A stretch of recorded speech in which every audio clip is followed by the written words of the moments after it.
Hi everybody, welcome back to Ruth Reacts to Books, episode 3. Today we're going to look at the book Broken Harbor by Tana French. I went back and forth on this book and I was really unsure what to do for a rating. I ended up going with a 3, but I wanted to tell you that if I could unread this book, I probably would. But don't stop watching, let me tell you about why I was in two minds about it. First, let me tell you about this author. I love this author. My family discovered her when my sister was flying to England to visit our family and needed something to read on the plane. She randomly picked up a book called The Likeness by Tana French, the author of this book, and we quickly fell in love with her amazing writing and her very well put together stories. She writes this series called The Murder Squad. Even though it's called a series, it's not really a series. Each book definitely is a standalone book. What she does is she links them together sort of tertiarily. So usually in a book, there will be like a minor side character for one book is the main character in another book. So they can be read in really any order. And this one, I think is technically the 4th, but she's got maybe 6 or 7 out. And I'm really glad that I read her other books before I read this one. Now there's one still that she just wrote that I haven't read yet, but I'm glad I read the other ones first, because if this had been my first book by her, I don't know if I would have read any more. So let's get to the book jacket.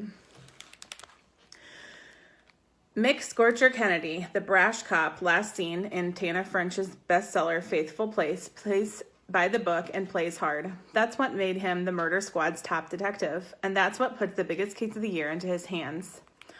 On one of the half-built, half-abandoned luxury developments that litter Ireland, Patrick Spain and his 2 young children are dead. His wife, Jenny, is in intensive care. At first, Scorcher and his rookie partner, Ruxie, think it's going to be an easy solve, but too many small things can't be explained. The half-dozen baby monitors, their cameras pointing at holes smashed in the Spain's walls, the files erased from the Spain's computer, the story Jenny told her sister about a shadowy intruder who is slipping past all the locks. And this neighborhood, once called Broken Harbor, holds memories for Scorcher. Seeing the case on the news sends his sister Dina off the rails again, and she's resurrecting something that Scorcher thought he had tightly under control. What happened to their family one summer at Broken Harbor, back when they were children. With her signature blend of police procedural and psychological thriller, French's new novel goes full throttle with a heinous crime, creating her most complex detective character and her best book yet. So, if I was judging this book solely on how well it was written, the depth and clarity of the characters, the beauty of how she ties together the different plots and the people, how you really feel like you're in the book and you feel the emotions along with the characters, I would have given this book 5 stars. It is brilliantly written. But if I was to ask if I recommend it, I would have to say no, because it is just all heartbreak and it doesn't get better, ever. At the end of the book, it's just still so miserable. All throughout, I kind of had hope. Maybe there would be something that would redeem life for some of these people, but no, not a 1. So I was in two minds. I would give it a 1-star rating of whether I liked it or not. And it's not about the annoying people like it is in some of my reviews, but it just was so full of despair.